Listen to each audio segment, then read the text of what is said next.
One thing that strikes people when they walk down the streets of Huntingdon are the unique and sometimes downright odd businesses that have established themselves. Who could have imagined a combination aquarium and music store, or a coffee shop where you can do your own laundry, or a handcrafted glass shop where the owner also builds ponds? Hi, I'm Miranda Peruso. I'll be your second guide for the town trek.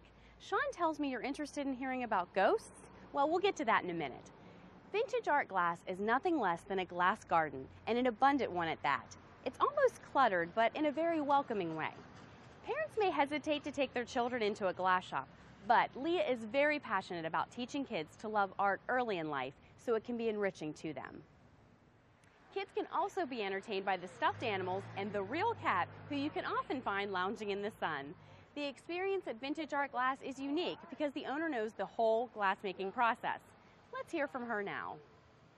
I own and run this wonderful business, Vintage Art Glass, located on the corner of 5th and Washington Streets in historic downtown Huntingdon. We've been at this location for 15 years, and my wonderful building was built in the middle of the 1800s, and it still stands, and it's very majestic and very noble. And we actually have experienced a ghost on this property, and he's an interesting, very loving fellow, and we believe him to be the ghost of Jacob Hoffman Black, who at one time had a restaurant here, and the kitchen was in the basement, and the stairway went down from my back hallway into the basement, and he fell down the stairs and lost his life in 1913. And I feel his presence. He's a friendly character, and I think he watches over the place and makes it interesting. Ann Doris Chisholm is one of our stained glass artists from the ancient borough of Huntingdon, and she was born in 1863, and at the age of 30, she submitted a piece, a stained glass piece, in the Chicago World's Fair, and she actually won medals at that fair for her piece. She used to live at the corner of 4th and Penn Streets, and that's where she did most of her stained glass work. And a lot of her work can be still seen at J.C. Blair Hospital and in a number of the buildings on Penn Street and in the old C.H. Miller building. And I really feel blessed to be kind of walking in her footsteps, that her spirit is here in the shop, and her spirit is part of the borough of Huntingdon. And when we do our stained glass walking tours in the fall, that she's part of that. When we take a group of people from ancient building to historic building, we get to see her work and other stained glass artists' work from that era.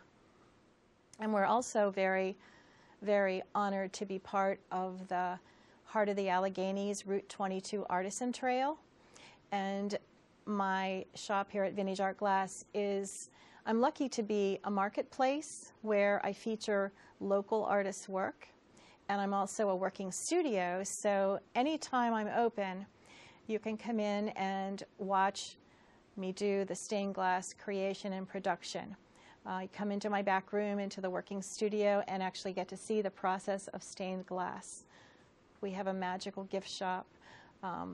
We're sitting now with the lights out and just all the stained glass lights on, and I've got crystal and glass and blown glass and magical jewelry. The process is working with people. I do a lot of custom design work and going into people's homes and seeing what they love and how they decorate, and then bringing them to the shop, and they select the glasses they want, do a custom design for them, and it's truly a process. It takes about 30 days. They take glass home and look at how glass is reflected in their home both day and night, or if it's a business, the same thing. And they come back to the store and look at the design, approve the design, and it's wonderful working with people. It's wonderful having them become part of that creative design process and giving them something they've always dreamed about. One Historical Society member reminisced about this building back when. It was once the Palace, the malt shop of Huntingdon, a piece of nostalgia if there ever was one. Cats aren't unique to Vintage Art Glass either, because one went to the Palace every afternoon for a soda. The cat got to choose from root beer or sarsaparilla. There was no Pepsi or Coke. On the second floor, there was a lawyer's office, a dentist's office, and a number of other businesses. He says, seems there was more activity in the second floor of that doggone building than the first. The place was a teenage hangout back in the 1920s and into the 30s. All you had to say was, meet me at the Palace, and you could go there to pick up your dates. Very few people had radios, but the Palace did, and it could get the KDKA station in Pittsburgh.